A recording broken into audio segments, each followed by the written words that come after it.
Kapolda Sumsel Irjen Pol Julkarnain Adinegara menyampaikan bahwa operasi Ketupat Musi 2019 yang digelar selama 14 hari dapat berjalan dengan aman dan lancar. Keberhasilan operasi ini berkat ketekunan dan sinergitas antara stakeholder terkait, di mana terwujudnya Siskamtibmas dengan lancar. Selama operasi Ketupat Musi, adapun jumlah pelanggaran lalu lintas sebanyak 2.074 perkara. Ini mengalami penurunan dibanding tahun 2018.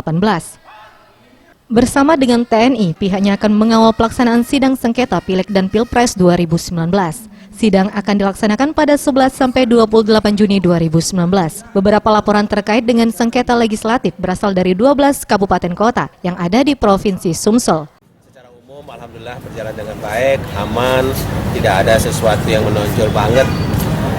Sesuai dengan prediksi kita, misalnya bentuk-bentuk ancaman, apakah bentuk ancaman terorisme, bentuk ancaman misalnya kejahatan yang mengenai para pemudik maupun arus balik. Alhamdulillah semua aman-aman. Dan sekaligus hari ini kita persiapan untuk melakukan pengamanan baik TNI Polri yang akan dilibatkan sidang perselisihan hasil pemilihan umum.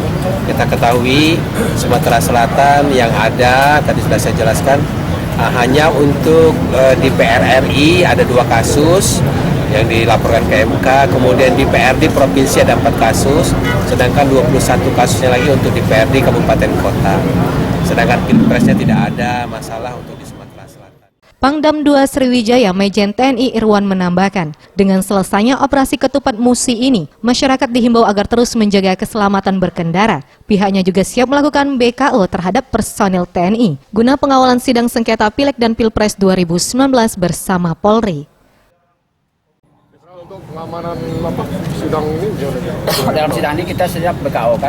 Nanti kan kalau seandainya ada kegiatan-kegiatan masyarakat memprotes, ada unjuk rasa mungkin di Bawaslu atau KPU atau di mana saja, kita langsung melekat ke Polda sesuai dengan protokol yang sudah kita buat SOP Polda dengan Polda. Tim Liputan Sriwijaya TV.